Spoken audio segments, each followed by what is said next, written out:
Hey, good afternoon, everybody. My name is Scott Pierce. I'm with Steve Gilda. Welcome to this webinar. I want to give you a couple of ground rules and things to look for in your browser window as you're looking at this Zoom webinar. If you haven't been on a Zoom webinar, first things first, we're going to take about 30 minutes today, and then we'll release you back to your selling efforts and hope you have a great day and you can apply some of what you learned in this webinar to what you're doing in the sales effort. At the bottom of your screen, you'll see three little buttons. One is a chat button. You can chat with the panelists during this webinar, and I'll be monitoring that while Steve is walking you through some of the concepts. You can raise your hand and lower your hand if you want to get some attention, if we're not paying attention to your chat or your questions, because the other button is the Q&A button. You can ask a question at any time, but we are going to be taking questions at the end. So you can post your question, and as you post it, it'll be recorded there, and we'll get to it as soon as we can toward the end. Without further ado, let me get going and introduce you to our speaker. I'm Steve Gilda. So Steve, you have control of the slides. I'm going to ask you to go to the next one and we'll start. Just so you know, Steve is the co-founder of Ignite Selling. He and Kevin Jones began the company.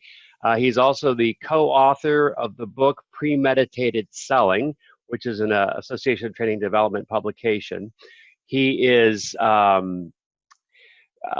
frequent keynote speaker. He speaks at conferences all over the world, and he is well regarded for his expertise in sales strategy and consulting with Fortune 1000 organizations. We're back live. Good, Steve, you recovered it. So without further ado, I'm going to give you the platform, Steve, because what you've got to say is a lot more important than what I've got to say, and so we'll kick it over to you. As I was simply saying, just a little bit about Ignite Selling. You guys can go to our website and take a look at that. We don't need to spend any more time on that. Let's just kind of jump right into our topic here. The topic is all about influencing decision criteria in your favor. There's three things that we're going to be really covering on this. Number one is, how do your customers choose between you and the other available alternatives? What is it you need to do? What do they go through? Number two is, when do they get involved with people like you? When do they call the seller and get the sellers actually engaged and try to help them make a decision? And the third thing is, what can we as sellers do about it? Let's take a look at this very first topic here. You know, how do customers choose between available alternatives? Well, I think the first thing we have to acknowledge is the fact that, you know, when we're getting engaged with our customers, they are actually making major decisions. And when people are making major decisions, there's usually two questions. What do we want, and how do we get there? And so let's kind of take a quick peek at some of these things. You know, major decisions require some very common themes. First one is that major decisions are usually those decisions that are critically important. They're tied to some kind of strategic initiative or other kind of critical factors. There's a lot of eyes on them. The other factor is the fact that lots of money is usually at stake. So we need to kind of appreciate the fact that this decision that our clients are making, there's usually a lot of money at stake. The other one is risk of failure is really high. I mean, people can lose jobs, or if it's around safety, people can get hurt. Risk is really intense. And the last one here is about the fact that the ROI is really uncertain. When people are making major decisions, there's no guarantee in the ROI. And all four of these factors bring up stress in a decision. So it's important that we kind of, first of all, kind of acknowledge that. You know, my wife and I are in the midst of kind of doing a remodel. I want to share with you kind of a major decision that my wife and I decided to do. We're moving from Virginia down to Austin, Texas here in a few months. And that required us to start doing some home improvement. In fact, you can probably look at the space that I'm in right now. I'm in my basement and a section of my finished basement near my bar, because my office right now is actually being painted right now as we speak. It wasn't planned for that today. But, you know, when we had to choose these contractors to do the bathroom and the kitchen and do the painting, these kinds of upgrades, we had a major decision that we had to make. You know, and originally we thought that, okay, maybe I'm going to do this myself. Maybe I can manage most of the contractor. I'm pretty handy. I can do most of it myself. But then I got to thinking, my wife and I were talking about it, and we thought that, you know what, it'll end up looking something like this, and I'll end up looking something like that. So, you know, we didn't want to end up putting our house on the market when it was in this kind of condition. So, or having to look at kind of like Shelley Long and Tom Hanks in The Money Pit, looking down going, what the hell did we just do? So we decided to go ahead and hire a contractor to manage all of the different work that's being done. But when it came time to selecting a contractor, we knew that we had to make a smart decision. And in this case, what we decided to do was sit down and start making a list of the critical decision criteria that we need in our contractor. So we came up with things such as reputation. They needed to have a good reputation. They needed to have a good track record. The quality of work had to be top. The project price obviously had to be right in line with what we're looking for. And they had to meet our timeline. Because I said, we want to get out of here as soon as we can. So we had a very specific timeline. Well, this was our decision criteria. Well, I shared this decision criteria with my business partner, Kevin, and he's done a lot more contracting in his homes than I have, a lot more different modifications and remodeling than I have. He said, Steve, you know, there's two other pieces of criteria that you're missing. Those other two criteria, I'm sorry, we included ease of work, but the other two criteria was trustworthy and creative input. And one of the things he was saying is, Steve, you're going to have people in and out of your house all the time. So they need to be really trustworthy. And in addition, since you haven't done this kind of work before in the past, it's nice to have a contractor to whom has got some creative ideas. They can share alternatives with you, tell you that if what you're looking at is really a good idea or a bad idea, as opposed to simply just going along with what you're recommending. So we kind of took that criteria and added it to our list. You know, your customers have the same kind of criteria floating around in their head. The unfortunate reality is it's kind of all over the place. But let's talk just for a moment about where does decision criteria come from? Well, decision criteria comes from, you know, present needs that want to be solved. In our case, we've got some remodeling to do. So we've got a clear need. But it also comes from past purchases or past experiences, things that we've seen or we've maybe done in the past. It also comes from third parties. And in this case, like I said, they may or may not have a stake in the outcome. My business partner, Kevin, doesn't have a stake in the outcome of what our house is going to look like, but he did have influence in our decision criteria. So where this decision criteria matter, where it comes from matters. Now, as I said, customers have this kind of criteria floating around in their heads all the time. And, you know, whether it's in a formal or informal way, criteria is there. Our job is to understand what is that criteria. And most importantly, we need to start to prioritize it. When my wife and I sat back and we looked at this list of criteria, we simply said, well, what really is the most important thing here as opposed to the least important thing? So we kind of created a list and we reprioritized it. And you can see two of the criteria that came from an outside influencer, in this case, Kevin, really reached our top four. So this was our list that we decided that we were going to use. But now that we have this list of criteria, we have to think a little bit about how do we decide which contractor to use? Well, your customers are doing the same thing. They have that list of criteria, but what then they're trying to figure out is, now how do I decide? Well, this takes us kind of to our next topic, and that really is when do sellers actually get involved in the process? Well, there's been a lot of research on this, but we'd like to kind of get your take on this. So we're going to ask you now to participate in a poll. So the poll question is going to come up here in just a second, but the thing we want you to consider is considering your typical sales opportunity, and whether that be with a new customer or with maybe an existing customer with a new buying center. The question that we have is, do you come into the buying process early, middle, or late? So Scott, if we can go and put that buyer poll up there. Thank you. And let's go ahead, if we can, and have you guys answer this question. With new opportunities, when do you typically come into the customer buying process? So let's take a look at the results here, Scott. So it looks like most of you come in somewhere in that middle stage. 75% of you guys are saying it comes into the middle stage. Some of you are saying early, some of you are saying late. Well, it's pretty interesting because it does kind of follow along with some of the research that actually been stated, which simply says that in many cases, the majority of customers' buying journey is completed before they even call you. So think a little bit about what that means. Customers already have an idea of what they want, what it's going to look like. And now they're simply trying to say, I'm going to get it from you, and this is the way I want it. So the buying journey and what I need is pretty much already done. But what are really the implications to that? Well, let's think about it. You're coming in either late or even somewhere in the middle. We're at risk kind of in multiple ways. One, all the best seats are going to be taken. What are we going to do when we're kind of coming to the party somewhere in the middle, but the vendors that have already kind of gotten in early are already there? Or even worse, it may be full, and there's actually no room for those of us who are used to maybe coming in late.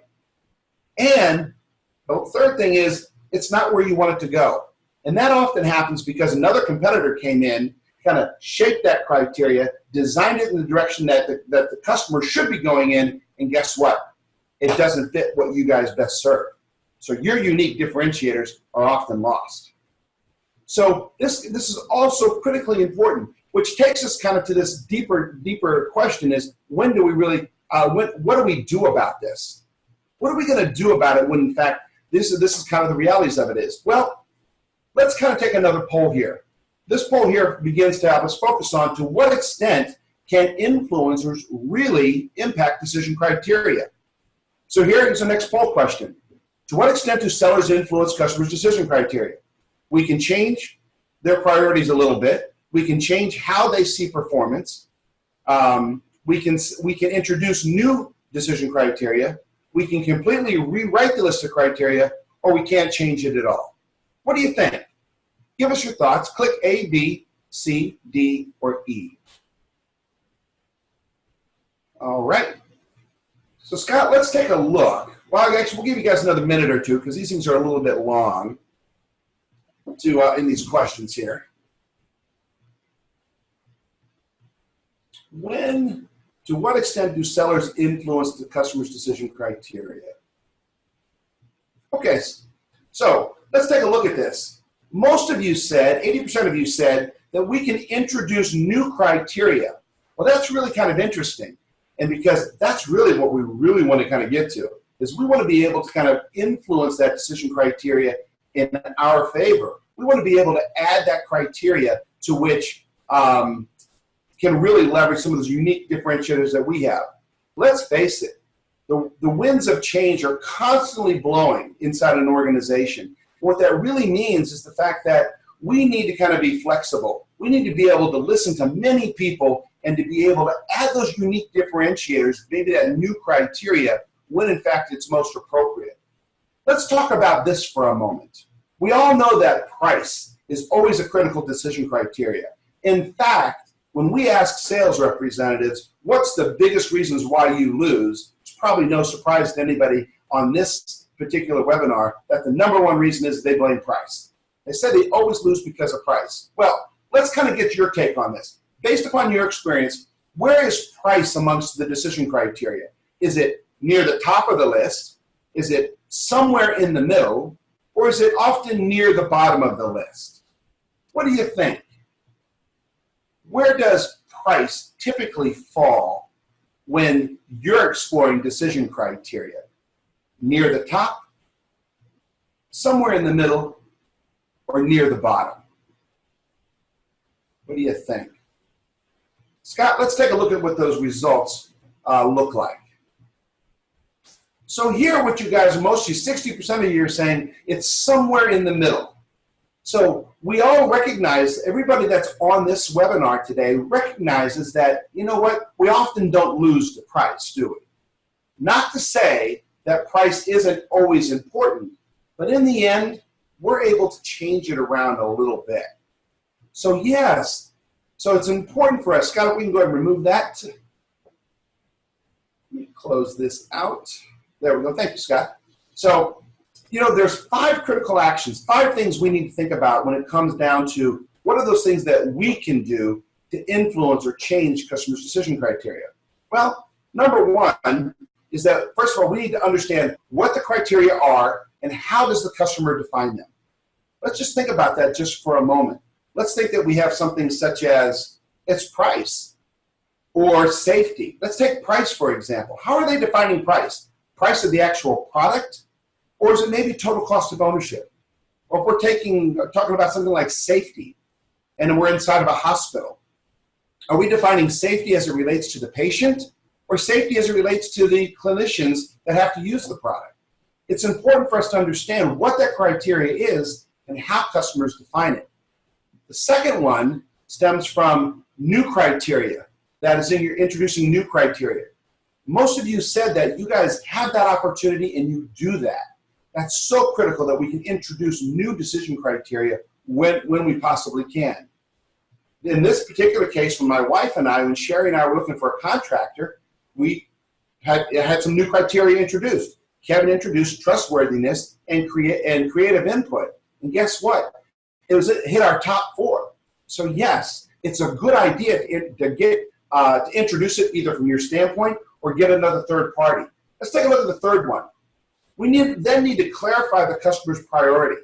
Out of all the decision criteria, what is the most important and what is the least important? It becomes really important, real critical at that point in time that we understand that priority. The fourth one stems from how do they assess us? Do they compare us to be comparatively good or comparatively bad when it comes down to actually looking at some of those things? Let's take safety, for example. Is your product considered to be safer than the competitors in the customer's standpoint, equal to all the products are safe, I don't see any difference in safety, or maybe you're not perceived to be as safe as your competitor? But it's important for us to understand, how does that customer perceive us? So we need to know that. And then the fifth thing that we have here stems for let's change the picture. So it's critical for us to change the picture so that we can then show it in our most favorable light. So we do this in a way by, oops, I'm just going to go to this next one and save some time. We do this kind of in a two-part way. First of all, we ask ourselves, what are the customer priorities, and then how do they perceive us compared to others in the marketplace? And we do this with a simple 2x2 matrix. The vertical the vertical line that we look at essential versus less essential criteria. And we compare that to, are we comparatively good or are we comparatively bad? So it's a simple 2x2 matrix that we can simply plot down on a map. Now we've done this, and we call this particular tool a competitive snapshot, because it tells us exactly what criteria is most essential versus least essential compared to comparatively good as opposed to comparatively bad. Let's put some decision criteria up here from one of our customers. This customer happens to be somebody that sells in the medical device space. Let's take a look at some of this decision criteria.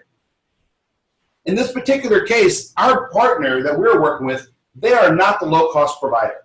So the customer recognizes that their price is just not competitive. But the customer also recognized, however, that the clinical effectiveness of their product and the patient satisfaction that they get out of result of using their product and the procedure time are second to none. So those three things, the customer really perceives them quite good at. And unfortunately, price, safety, and support or training is not very good. So we really got a dilemma here. So what we now have to do is, as a sales rep, is need to look at this. How do we change this picture? What do we need to do to make this picture more favorable in our light? Because if the number 1 criteria and the number 4 criteria and 6 criteria out of the total 6, half of those criteria we're not perceived as very good at, what really are our likelihoods of us winning this opportunity? So we have to come up with a strategy. And maybe it's going to look something like this. Maybe what we're going to do is we're going to say, hey, I'm going to take price, which is the number 1 criterion, and reduce the level of importance. And I'm going to do that by raising the level of importance or strengthening our position around some other things. So this is kind of what we might want to do. Let's take a deeper dive into some of these things. When we have these opportunities that are these criteria that are really in our strength quadrant, some things that we can do is we need to emphasize them. We need to protect them. We really need to quantify them if we can. If clinical effectiveness or patient satisfaction in this case is something that the customer perceives us to be good at, and it's in the top 3, we need to make sure that we really echo that. We reinforce it and we try to quantify it. We remind them that as a result of the patient satisfaction that we're so good at, they're able to meet some of their critical hospital metrics. But we need to kind of talk to them about that in kind of some very specific ways. Other ideas are using examples or case studies or references. So, or we obviously need to anticipate a competitive strategy. When things are down here in this area that we're really good at, but it's not quite as important in others, we call those opportunities. Again, here's an opportunity for us to quantify them. We need to kind of elevate their importance. So one way to kind of elevate their importance is to look at ways to quantify them, or, to share case studies. Or to share references. It's important for us to kind of give those things consideration. Let's take a look at some of these things right now that are less important to the customer, and we're not perceived very good at it. Well, one of the things we can't do is ignore it, because it's still a criteria. Customer may not think we're very good at it. Like in this particular case that I showed you with our client, it was training and support. So we have a strategy. We can either reinforce kind of the unimportant, simply saying, listen, that's not as important as these other things. I know you've had a bad experience with our training and our support in the past, and maybe I can't convince you otherwise that we've really changed our ways. But let's take a look at some of those other things that are really even more important. Or one of the things that we can do is maybe even try to find a way to change their opinion about it. The other thing is these areas that we call our weaknesses. These are those things that are extremely important to the customer, and frankly, the customer thinks we stink. We're not very good at those things. So we have some strategies that we ought to give some consideration to. One is to improve the performance. Get better at that criteria. Take the opportunity to show them how you've improved. The other one is we call it overtaking. That was the strategy you saw that sales representative implement. They were raising the level of importance and overtaking the importance of price. So we raise the level of importance of other things. Another one is trade it off. Show that meeting the important criteria will cause additional penalties or limitations in other areas. Spend a little bit more money on this particular product, and you'll go ahead and get the kind of patient satisfaction. You'll get the kind of clinical effectiveness that you're looking for. You kind of have to show the trade-offs of that. Or finally, redefine it. Price is one of those factors that we're often looked at as we're not comparatively good at. Let's really make sure we understand how they're defining it, and maybe we redefine it from maybe cost of procedure, if you're looking at it from a medical device standpoint, to the total cost of the within the hospital. So there's a lot of different strategies and things that we can look at. So we've thrown a lot of information at you here in the last 20 minutes. So let's just kind of take a quick little recap with us. So we took you on this little journey here about what's happening and how do we really kind of influence customers' decision criteria. And we said, well, the first thing we need to understand is that customers do, in fact, have criteria. We need to identify it, and we need to go ahead and try to get it prioritized and figure out how the customer kind of compares us. We need to kind of come in early when we can. So we need to kind of get in to start formulating that criteria, because if we're late, as we said, we may not even get a seat on the bus. And the last one was really all about kind of developing that proactive strategy. Simply knowing what the criteria is, knowing how they perceive us and how they prioritize is important. But it's not as important as figuring out, what do you do about this picture? It takes anybody probably no more than 3 minutes, if they know the decision criteria, to fill out a competitive snapshot. But what's always amazing to us is the fact that when we sit down and we do this, we usually come up with 3 or 4 different strategies. So what strategy is right? Well, you know what? That's what strategy formulation is all about. It's about bouncing ideas and sharing ideas with others. So Scott asked you early on that if you had any kind of questions that you wanted to throw out to us, we can go ahead and Scott will go ahead and answer the questions for you. Scott, are there any questions? Anybody throw out any questions for us? Actually, a few have come in, Stephen. What I'm going to try to do is sort through them, and it looks like there are 2 questions that are sort of the same, so I'm going to sort of blend them. Okay. Early on, they asked, what is the manager's role? And another question related to how does the manager coach a rep to change the picture? So I think it's kind of about the manager's role, Steve. What do you want to answer about that? Yeah, we all know that the manager's role in any kind of strategy or sales training or rep support is so critically important. The manager's role really, when you're looking at strategy or even formulating strategy or identifying decision criteria, is to challenge the assumptions of the sales rep.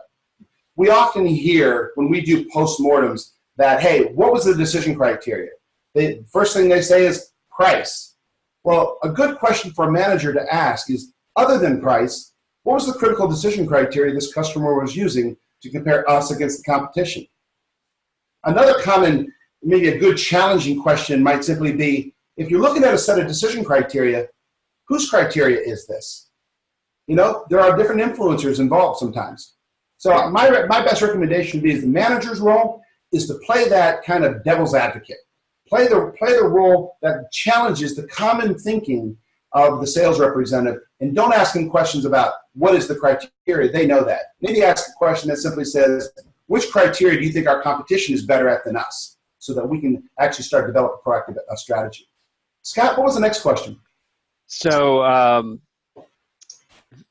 there are a couple of questions around stakeholders, and what do you do if multiple stakeholders have different criteria? Yeah. I mean, let's face it, guys. You know, gone are the days when simply a single individual is making the decision nowadays. The reality of it is there are always going to be multiple decision makers involved. And it's going to be really important to kind of identify, is there a common set of decision criteria? When my wife and I first started this project, given what I do for a living, I asked her to come up with her list of criteria, and I came up with mine. Well, guess what? It wasn't the same. Now, there were some similar criteria, but Sherry had her list, and I had my list. Well, one of the things we had to do to make it easy on both of us is to come up with a common list. But sometimes we don't get that opportunity. Sometimes somebody in purchasing or materials management or supply chain is going to have their own critical criteria that is different than anybody else's. So it's going to be real important that we don't make the assumption that the decision criteria we got from one person is the same decision criteria from somebody else. We have to explore it. It's okay to share, hey, I got this decision criteria from Bob, and I'd be curious along the lines of, what do you think about this criteria? Would you add anything to the list? And then ask them, how would they prioritize it? So I think the real important factor is to understand that, yes, there are going to be different influencers, and yes, highly likely they're going to have different criteria. Hey, Steve, I think we got time for one more, and actually it's a pretty good one. I think maybe a hard one for you to answer, but I'm going to go ahead and put it out there, put you on the spot. You know, in your home example, trustworthiness or trust was one of those big factors. How do you assess trust when you look at a vendor, in this case, contractors? How do you prove something that's soft or fuzzy like trust? You know, it's funny you say that right now. They're upstairs doing some drilling in my office, and I don't know what they're doing. And I asked them, I trusted them that they weren't going to make any noise today. But or mess with your Wi-Fi. Let me provide you the answer. Obviously, assessing trust is very difficult. But I think that what we did in our particular case is that we went on the references of others. So we assessed trust based upon the feedback of people that we knew and we trusted that used the contractor in the past. So that if they would let them into their home with their kids, their dogs, whatever it might be, and when they're not home, where their valuables are, we should be able to trust them too. But I think that the same thing is true even in the business world. You know, if trustworthiness is a concern, the best way a sales representative, I believe, can go ahead and establish credibility or establish trust is to ask somebody to speak on their behalf. Use a reference to go and speak on their behalf. I hope that answers the question. It is kind of a tricky one. It is. All right. We're at the end of our time budget, Steve. So, folks, thank you so much for being with us on this webinar. Thank you, Steve, for your insights. You can see our web link there at the bottom. If you want to send us an email, send it to sales@igniteselling.com. Check us out on Twitter or Facebook or LinkedIn. You can find us out there. And any last words, Steve? Well, guys, I just want to thank you again for taking time out of your busy day to join us here on this webinar. It's nice to see so many of you guys decide to join us. And I apologize for some of the early glitches here. I guess that's the joy of technology. Hey, give us a call if we can help you out. Again, thanks for joining us. We really appreciate it. Bye for now. Thanks guys. Bye-bye.